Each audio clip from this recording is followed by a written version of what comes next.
She walked into a restaurant just for dinner and walked out as living proof that God still raises people at the right moment.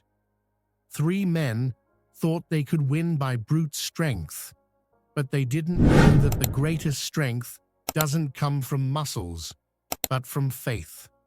Do you believe a single night can forever change the course of a life? Because sometimes the miracle doesn't happen at the altar. It happens at the table right beside you. Sarah Martinez had never feared the battlefield. Bullets and explosions could be faced head-on, but what haunted her most was the silence that followed once the war was over. Back in San Diego, sitting on the cold edge of her bed, she felt like a stranger inside her own skin. She slipped into a plain black dress for dinner, wearing it like armor, not to fight enemies, but to conceal the longing that screamed from within. The city lights shone bright, mocking the dust-stained memories of the desert. People laughed, cars rushed by, but inside her still echoed the bark of commands and the final goodbyes that would never return. An Italian dinner seemed far too small against the weight pressing on her shoulders. Yet she went anyway, because she needed to believe she was still part of the normal world. Crossing the restaurant's doorway, she drew a deep breath. The scent of baked bread and herbs offered a fleeting comfort, almost like a silent prayer. She chose a seat in the corner, not out of habit, but instinct. And deep inside she wondered, could peace ever be found again? Or had it been buried for good in distant soil? As she watched couples laughing in the glow of candlelight, something inside her ached. She wanted to believe she deserved a night without fear, yet her soul remained wired, on edge. Every glance, every movement, every detail was catalogued as if she was still on mission. The uniform was left behind at the barracks, but the war never truly left a soldier. Her mind drifted back to childhood, when she sat in church beside her mother, singing simple hymns about trusting God. Where had that faith gone? Somewhere between the grenades and the sleepless nights, she had stopped believing heaven could hear her. Now, seated in that restaurant, she mourned the innocence she once carried so easily. The waiter brought water and smiled. Sarah returned the gesture politely, though her eyes betrayed exhaustion.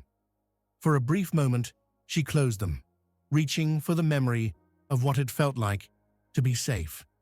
In silence, she whispered, "Lord, if you're still with me, show me." She had no idea her prayer was about to be answered sooner than she could imagine. At the bar, 3 men erupted into laughter, their voices cutting through the air like knives. Sharp comments and invasive stares soon spread across the room. Sarah pretended not to notice, but her body tensed. There was something in their tone that carried the same menace she'd heard before attacks. Laughter, masking violence. The wine in their glasses caught the light, shimmering like liquid blood, a detail she couldn't ignore. The atmosphere shifted. Guests whispered uneasily. Waiters exchanged nervous glances, no one daring to step forward. Sarah knew the truth. When everyone else retreats, that is when someone must rise. She drew in a long breath, and within her, something smoldered like embers, reigniting. She didn't know if it was instinct, training, or God's own answer, but she was certain of one thing. This night would not end like the others, because sometimes God does not answer with unseen miracles. Sometimes He answers with a moment that calls us to become the miracle ourselves. Sarah tried to focus on the menu, but every word on the page seemed to dissolve into memories. The letters blurred before her eyes, turning into shadows of a recent past. Dust rising in the desert, the metallic rhythm of boots before dawn, the heavy silence that always came before an ambush. The restaurant felt less like a haven and more like camouflage for a soul still at war. Her fingers traced the polished wood of the table, following the grooves as if they were prayer beads in search of peace. Tiny details, things others would overlook, were her anchors now. She lifted her gaze discreetly and caught sight of a family laughing over a pizza. For a fleeting moment, she longed to belong to that simple, ordinary scene. And it was in that longing that she recognized the chasm. She knew how to fight, but not how to rest. She knew how to face men with weapons, but not how to mend a weary heart. A question pulsed within her. Could God still restore something inside her, or was it already too late to feel light again?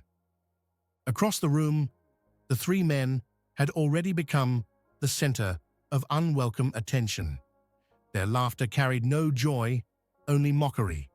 One tipped his beer on purpose, letting it spill across the counter, while another roared with laughter. The once warm atmosphere began to shift, leaving guests uneasy, glancing nervously at one another. Sarah watched with the clarity of someone who had seen this before. Different setting, same pattern. Men using force and intimidation to dominate. This wasn't a battlefield overseas, but the principle remained unchanged. Fear feeds cruelty. Her muscles tightened, reminding her that even without the uniform, she was still a soldier. She drew a deep breath, recalling something her mother used to say when she was a child.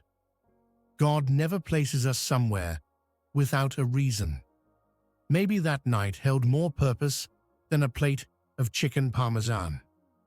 Her heart beat faster, not from panic, but with the strange certainty that she was being readied for something inevitable. As she waited for her meal, Sarah tried to push the heaviness away. She noticed the flicker of a candle, reflecting in a neighbor's wine glass. That fragile light shimmered, a small flame daring to illuminate the entire room. And she wondered, could her life be used the same way? A quiet light in the midst of so much darkness. An elderly couple walked past her, their smiles softened by years of tenderness. The simple gesture triggered a memory. Her grandparents, hands clasped at the dinner table, bowing their heads in gratitude, even for a loaf of bread. The recollection gripped her heart, stirring both longing and hope. She tilted her head, closing her eyes for a moment. A phrase came to her, clear as if whispered into her soul. I will be with you. She couldn't tell if it was her own conscience or something greater, but she chose not to dismiss it. Because sometimes the fiercest battlefield is not outside of us, but within, in the choice between surrendering or believing. The restaurant buzzed with overlapping voices, but Sarah had learned to recognize when noise turned dangerous. It was just like in war. First came the laughter, then the shouting, and soon after, chaos. A young couple, seated only a few tables away, had already drawn the attention of the three drunken men. The boy's nervous smile and the girl's distressed eyes were a silent cry for help. Sarah noticed the intruder's hand resting possessively on the young woman's chair. The air seemed to grow heavier, and for a moment, everyone pretended not to see, as if closing their eyes could keep the inevitable away. But she knew the truth. Ignoring evil only allows it to grow. Her heart pounded, but not with fear. It felt as though a greater voice whispered within her, "I brought you here. Now it's your turn to rise." The young man tried to speak up, politely asking them to step back, but his voice cracked, trembling before the arrogance of a man who knew no limits. Then came the brutal gesture. The aggressor seized the girl's arm and yanked her from her chair. The sound of her body striking the wood echoed through the room like thunder breaking a calm sky. The laughter of the other two spread like poison in the air. Some guests turned their faces away, while others discreetly raised their phones to record. Yet no one moved. Collective cowardice turned the restaurant into a waiting room for violence. Sarah rose from her seat as if answering a summons. There was no hesitation left, no space for doubt. Her body moved before her mind could reason, guided step by a peace that came from above. With each step toward the group, Sarah felt the weight of a choice she could never take back. The floor seemed to reverberate beneath her feet, as though the entire room had frozen to watch. The young woman's eyes, filled with terror and fragile hope, locked with hers. In that gaze, without a word spoken, a silent covenant was sealed. She recalled a verse her mother used to repeat, "Courage is not the absence of fear, but the choice to trust God in the midst of it." And in that moment, Sarah understood what those words truly meant. So, before men who mistook cruelty for strength, she stood, not relying solely on her own might, but on something greater. For there are battles that are not won by height or muscle, but by the unshakable resolve of a faith that refuses to bend. "Excuse me." Sarah's voice sliced through the room like an invisible blade. She didn't need to shout. The quiet firmness in her tone was enough to make even the silverware pause mid-air. The three men turned toward her, startled and incredulous. The young woman was still trapped in the aggressor's grip, and her boyfriend, frozen in fear, had no idea how to act. The leader gave her a mocking look, amused by the contrast, a small woman, unarmed, daring to challenge them. "Mind your own business, sweetheart," he sneered, tightening his hold on the girl's arm. It was the kind of provocation that usually worked, meant to break resistance before it began. But Sarah didn't move. Her gaze stayed steady, and in her mind rang a certainty. This battle isn't sustained by you. It is God who holds you in the midst of it. The second man, emboldened by liquor and arrogance, staggered toward her. With a crooked grin, he shoved her shoulder with contempt. In that touch, the invisible line was crossed. Within seconds, 15 years of training surged alive, but interwoven with it was a supernatural calm that guided every move with precision. Sarah seized his wrist, twisted sharply, and let his own weight drag him to the ground. The thud echoed like thunder, drawing gasps from every corner of the room. Laughter dissolved, replaced by stunned silence. The leader, enraged, released the young woman and charged forward with clenched fists. He was bigger, stronger, but size means little when the mind is clouded by rage and the heart is empty of purpose. With a swift, fluid motion, Sarah slipped aside, moving as if she were dancing around danger. A sharp strike to his neck sent the giant collapsing to his knees, shattering dishes and glasses on the floor. The third man, realizing his fate, turned to flee, but Sarah cut off his path, redirecting his momentum until he too hit the ground. 15 seconds. 3 men down. The restaurant breathed in slow motion. Eyes blinked in disbelief, struggling to grasp what they had just witnessed. The young woman trembled, yet her eyes shone with relief. It wasn't merely an act of strength she had seen, it was the imprint of divine protection. Sarah stood still, her breath steady, her posture calm. There was no pride in her stance, only quiet resolve. For true victory is not found in striking down enemies, but in lifting up the innocent. And within her heart, a prayer resounded. The strength that comes from God leaves no scars of destruction. It makes room for miracles. The silence weighed heavier than the men sprawled across the floor.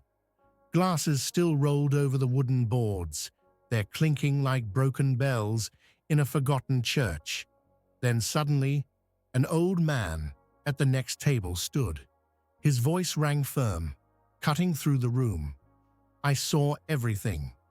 She saved that young woman.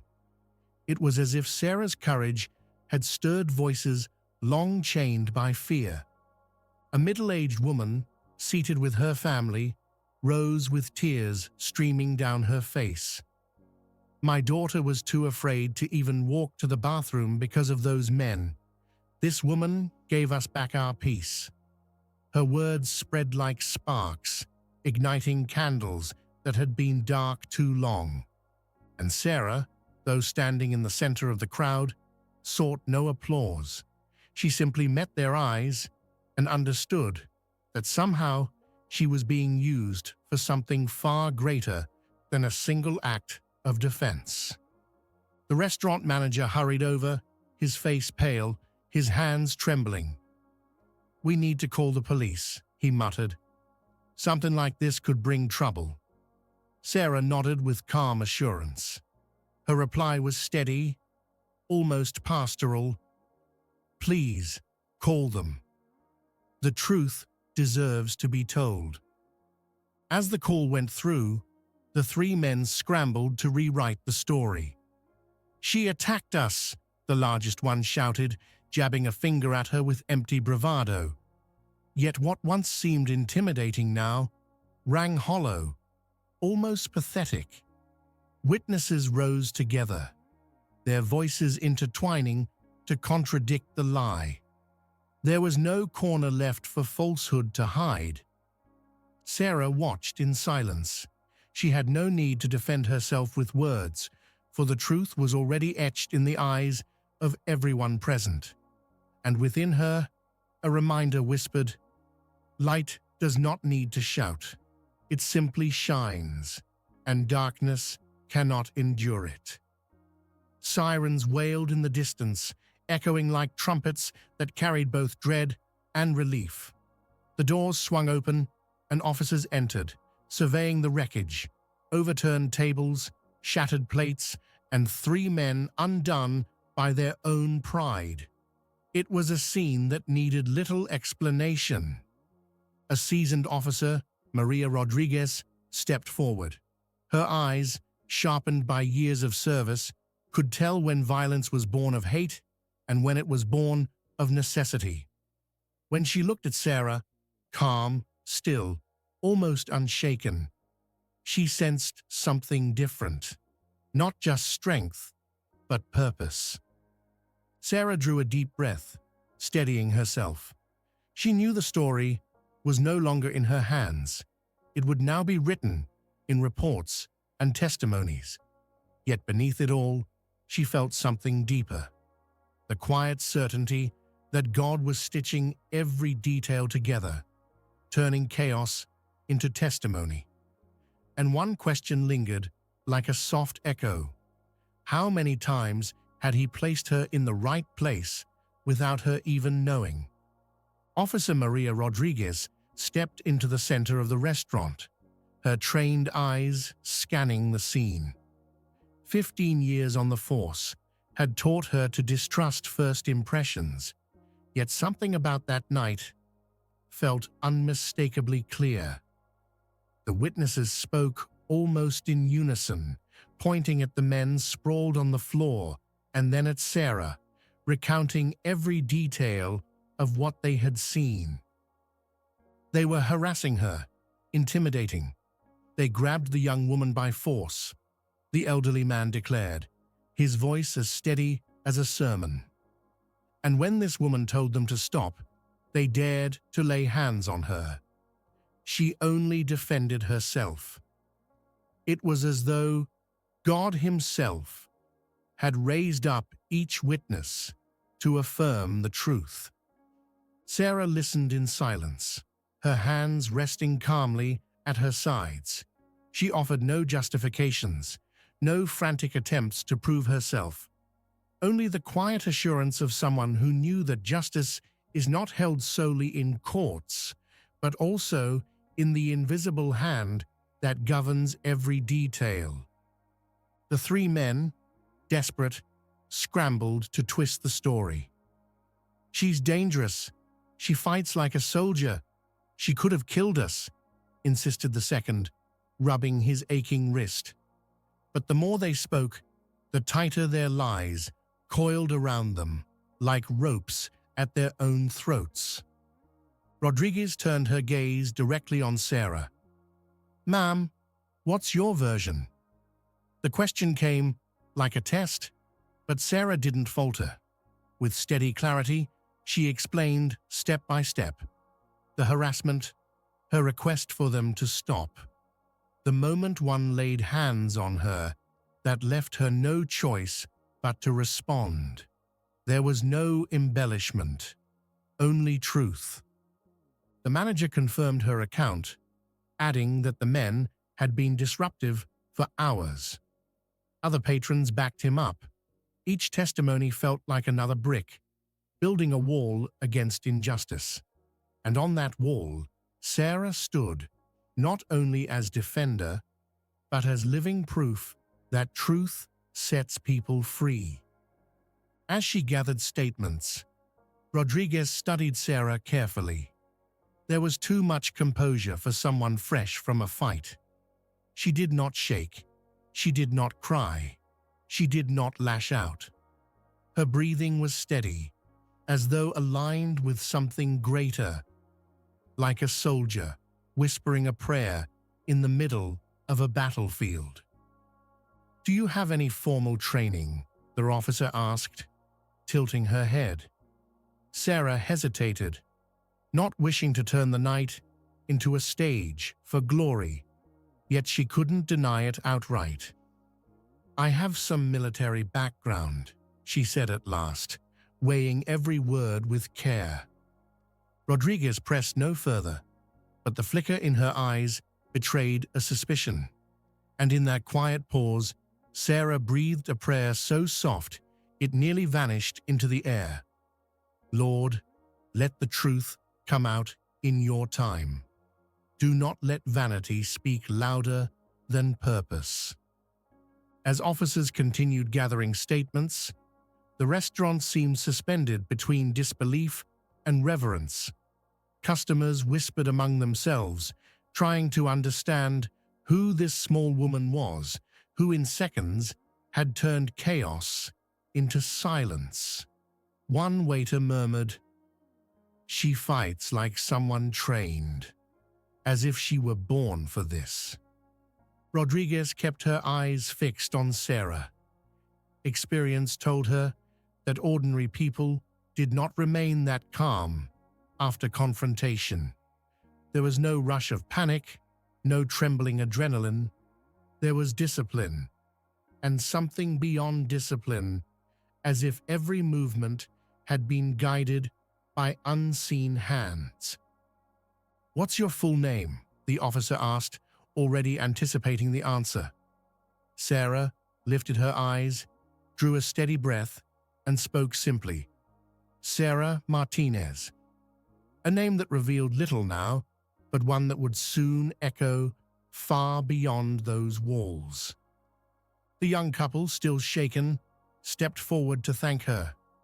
The girl's eyes brimmed with tears, her voice breaking. "I don't know how to thank you. When he grabbed me, I thought no one would do anything. But you felt like you were sent by God." The words pierced Sarah like an arrow. Sent by God. It had been years since anyone had tied her life to heaven. She wanted to answer with a smile, but her throat tightened. Instead, she gently touched the girl's shoulder and said, "You're safe now. That's what matters."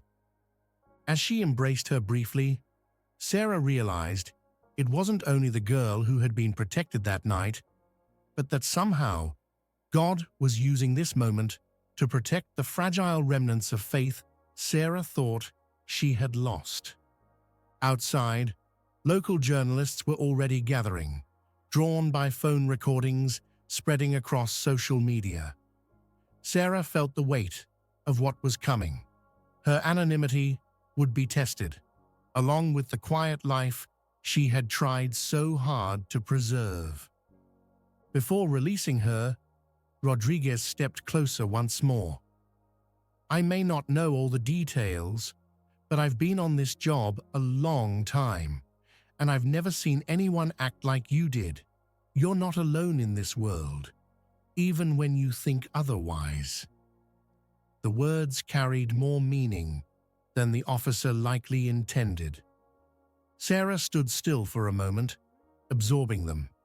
Then, in a whisper meant only for herself, she confessed, "Lord, maybe I haven't lost everything. Maybe there is still a way back to you." The next morning, the city woke to something different. Social media was flooded with the restaurant video, replayed thousands of times within hours. Slow-motion clips showed Sarah taking down 3 men in less than 15 seconds. Comments range from shock to reverence. "Who is this woman? An angel in disguise. Courage has a name, Sarah Martinez." Local newspapers rushed to cover the story. Her face appeared on digital headlines before the sun was even high. For some, it was simply a tale of swift justice. For others, a reminder that there were still people willing to stand when it mattered most. Sarah watched from a distance, in silence, struggling to comprehend the magnitude of it all. The sudden fame unsettled her, but deep inside, she knew. This wasn't coincidence. It felt as if God had chosen to reveal his hand through an interrupted dinner. At the base, Captain Hayes received the news before his first sip of coffee. The name struck him immediately. Sarah, the soldier known for rare discipline and uncommon humanity. He summoned her to his office, and when she entered, his expression carried both reproach and pride. "I hear you've become a topic online, Martinez," he said, folding his arms. "Care to explain how a dinner turned into a police report?" She recounted the events with her usual calm, emphasizing that she had acted as a citizen, not as a representative of the Navy. Hayes exhaled heavily. "You know we prefer discretion, but this time, I can't deny it. You acted with the restraint and sense of justice we expect from our best." His words sounded to Sarah like confirmation of something greater. There was no contradiction between her uniform and her rekindled faith. Meanwhile, messages poured in.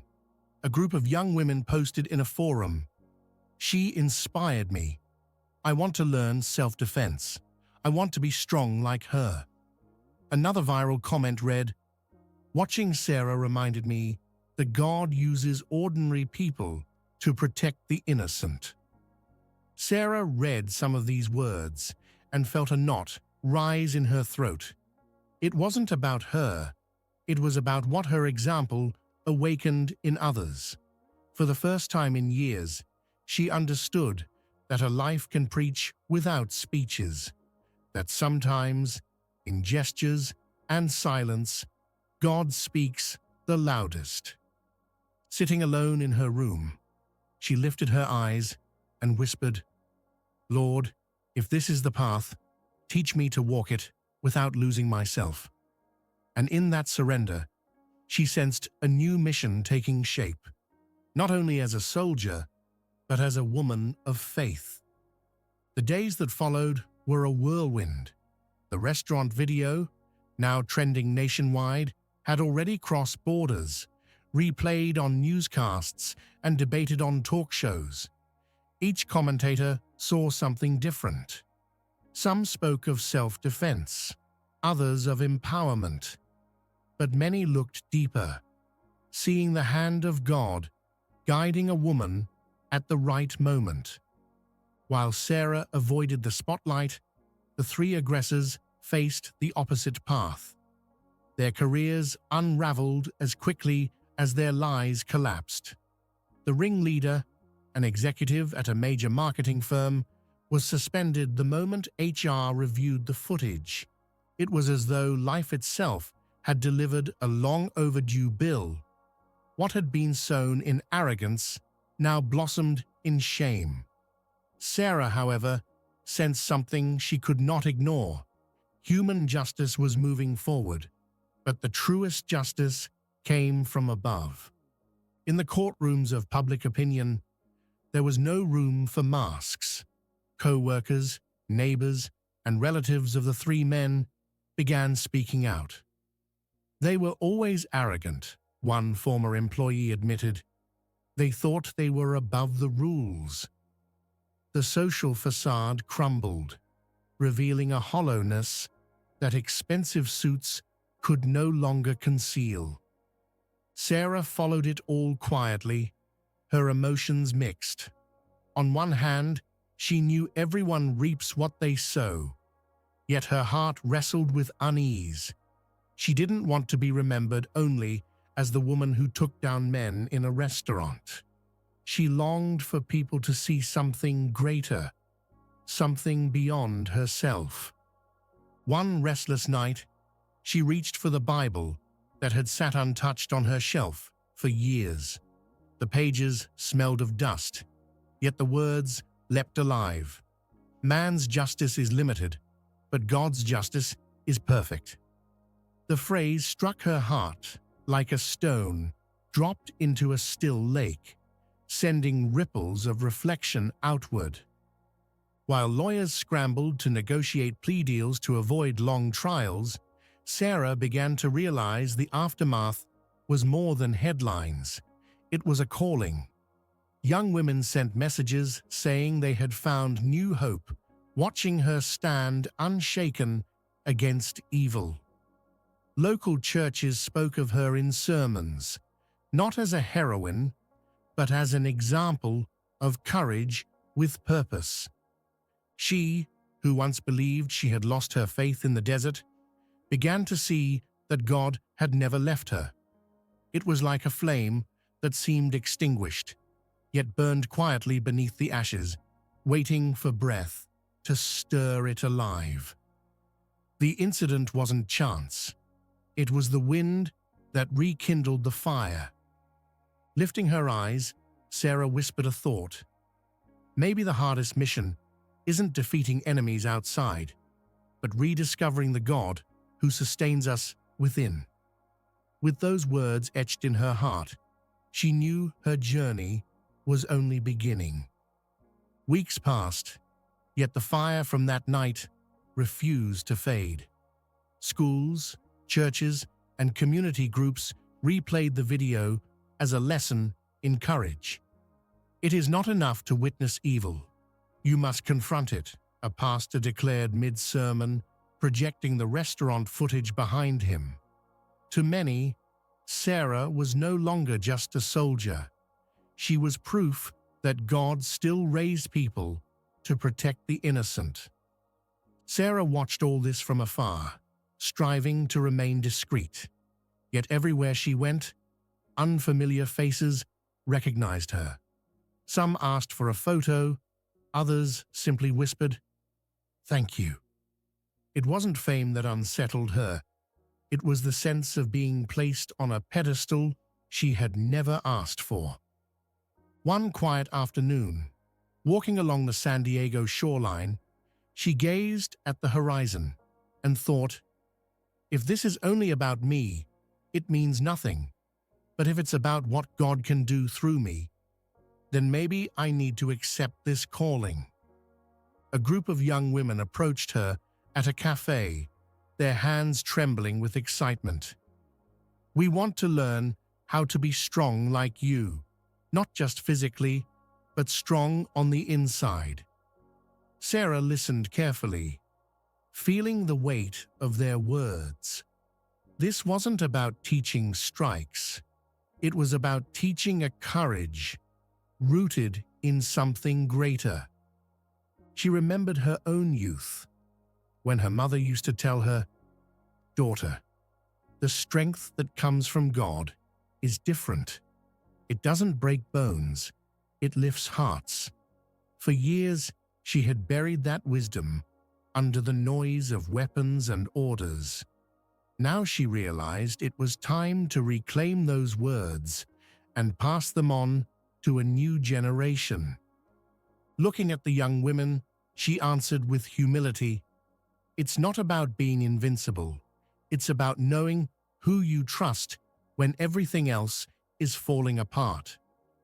And as she spoke those words, she realized her own faith was being rebuilt in the very act of sharing it. Meanwhile, the news painted a starkly different picture of the aggressors. Suspended, fired, and discredited, they became living warnings of how reckless choices can shatter careers and reputations. Some headlines called it the fall of the arrogant. But Sarah saw something deeper, a reminder that every action carries consequences, sooner or later. Alone, she pondered the contrast. On one side, 3 men who used their strength to humiliate.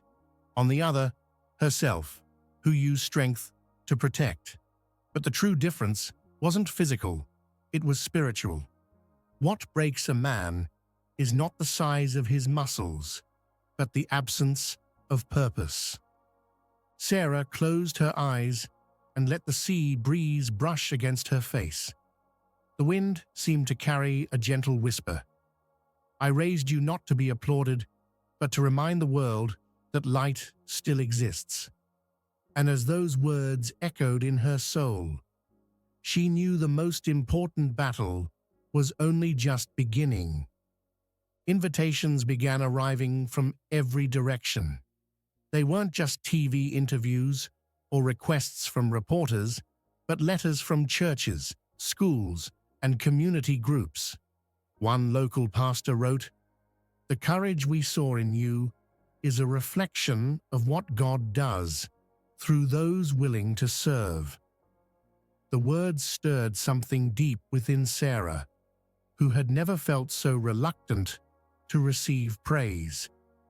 She knew how to handle weapons and lead troops, but she had never imagined being called to lead hearts. That frightened her more than any overseas mission ever had.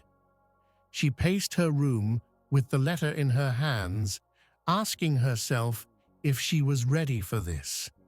And as she thought, an old prayer surfaced. "Lord, if you still have plans for me, show me." Now perhaps the answer stood before her, not on a battlefield, but on the invisible field of faith. One evening, she quietly accepted an invitation to a small neighborhood church gathering. She hadn't been announced, but someone recognized her, and soon the whole room turned to face her. The pastor asked if she would share a few words. Sarah hesitated. The microphone felt heavier than any rifle she had ever carried. She drew a deep breath and spoke slowly. "I wasn't looking to be seen. I only wanted to protect those in danger. But I've learned something. God can use even our wounds and fears to give courage to others." The silence that followed was unlike any other. Not disbelief, but reverence. Some wept, others stood in applause. Sarah, however, felt only one certainty. She was not speaking of herself, but of a God who, even in her moments of doubt, had never stopped guiding her. After the gathering, an elderly woman approached, eyes brimming, hands trembling. "My granddaughter saw the video and told me, if God still raises people like that, then He can take care of me too. You gave her hope." The words made Sarah fight back her own tears. It was never about the fight itself. It wasn't about those 15 seconds in a restaurant. It was about what it awakened: renewed faith, the belief that goodness still exists, the reminder that God continues to raise people in the most unlikely places. That night, as she lay down to rest, Sarah closed her eyes and smiled for the first time in a long while.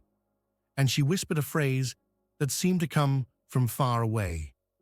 "Sometimes we don't choose the calling. It chooses us." Months later, the restaurant incident was no longer just a viral video. It had become a movement. Schools began creating self-defense groups for girls, using Sarah's story as an example of responsible courage.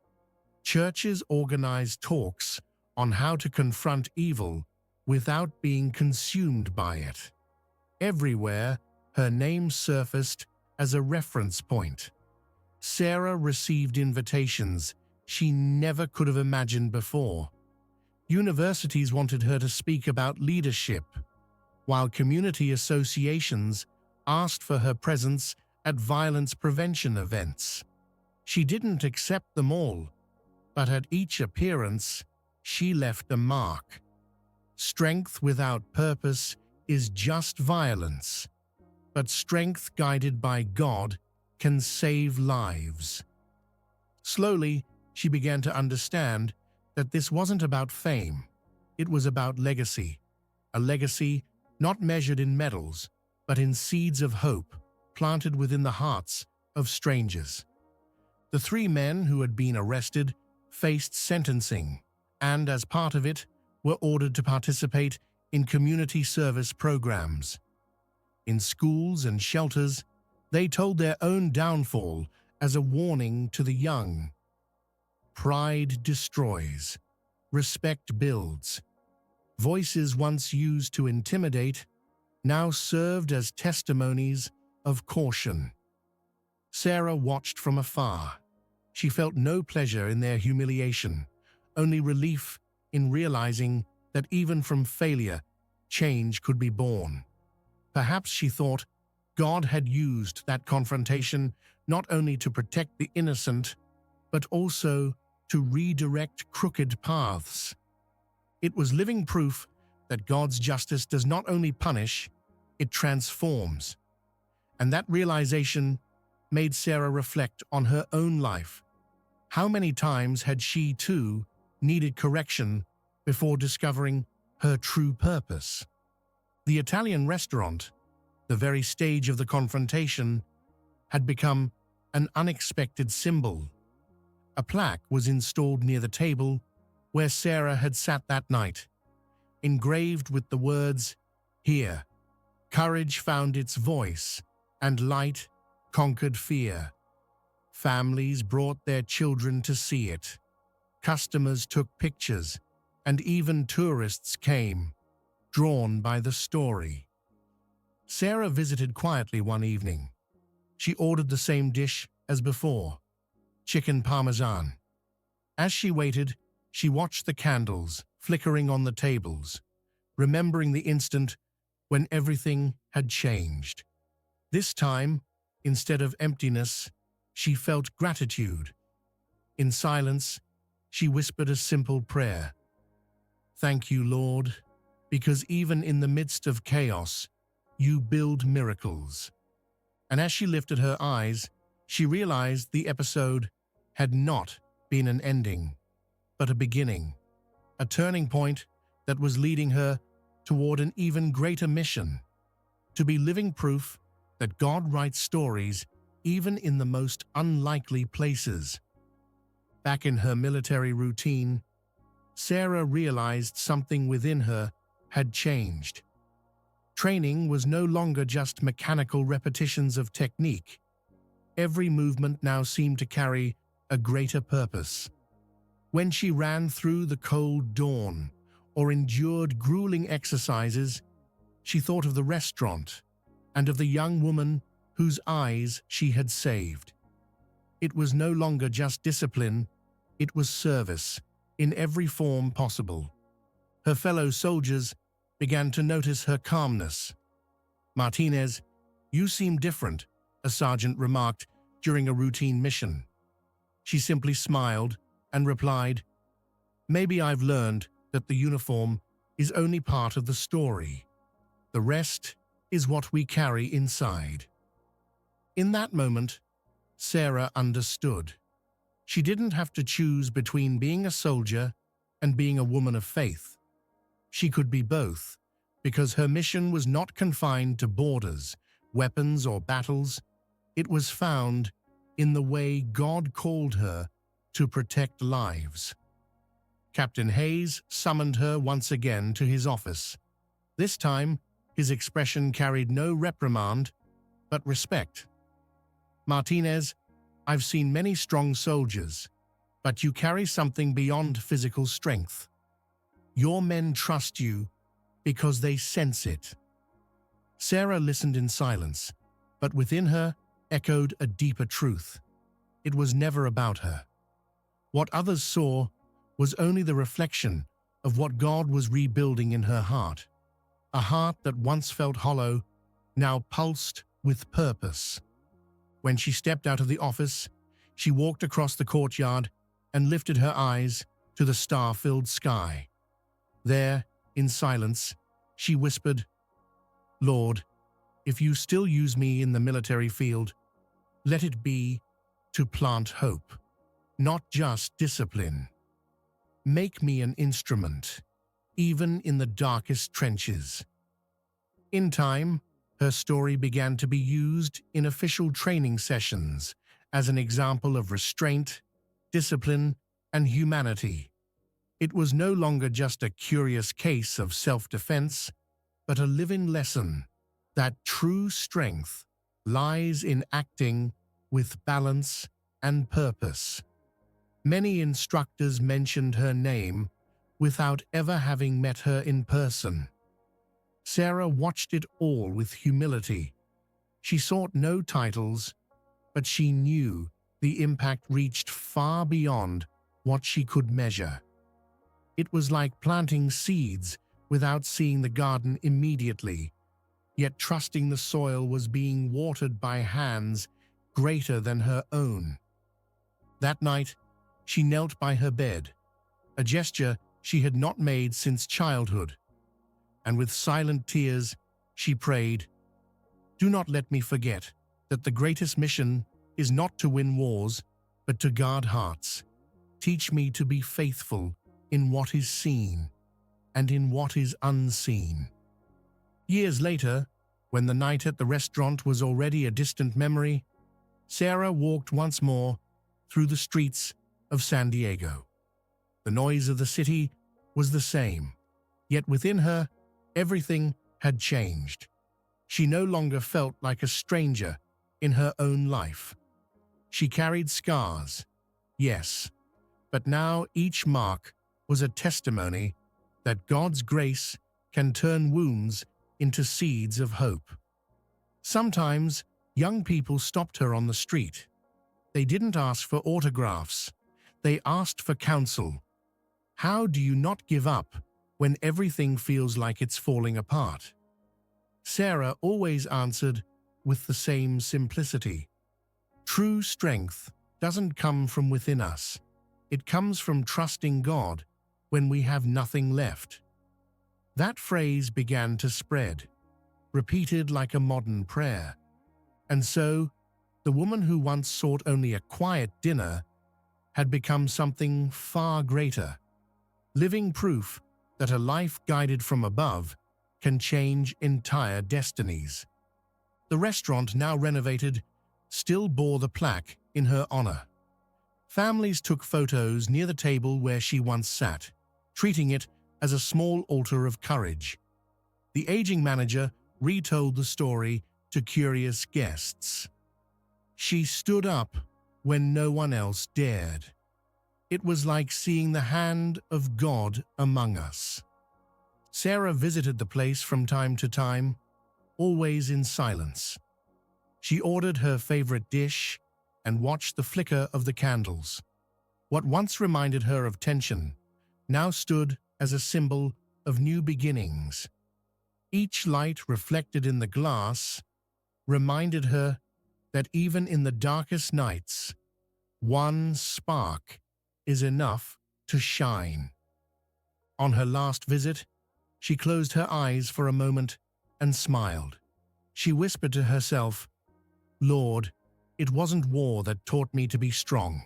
It was your love that taught me how to remain standing." What began as a confrontation had become a legacy. The three men went on to follow different paths, some attempting to rebuild their lives, others speaking in schools about respect and consequences. The young couple Sarah had protected married and later sent her pictures with their children, thanking her for being the angel God placed in our path that night. Sarah continued serving in the military, but now also as a beacon of faith. She knew her greatest mission was not merely defending borders, but reminding the world that courage and compassion can walk together. And with every step she took, a silent prayer accompanied her. That night, before sleep, she wrote in her journal, "True victory is not in striking down enemies, but in lifting the fallen. For it is not war that defines who we are, but the light we leave burning when darkness tries to win." She walked into a restaurant, just to have dinner, but walked out as living proof that God still raises people at the right moment. If this story touched your heart, give it a like, subscribe to the channel, and share it, so more people will remember that light still shines, even in the darkest nights.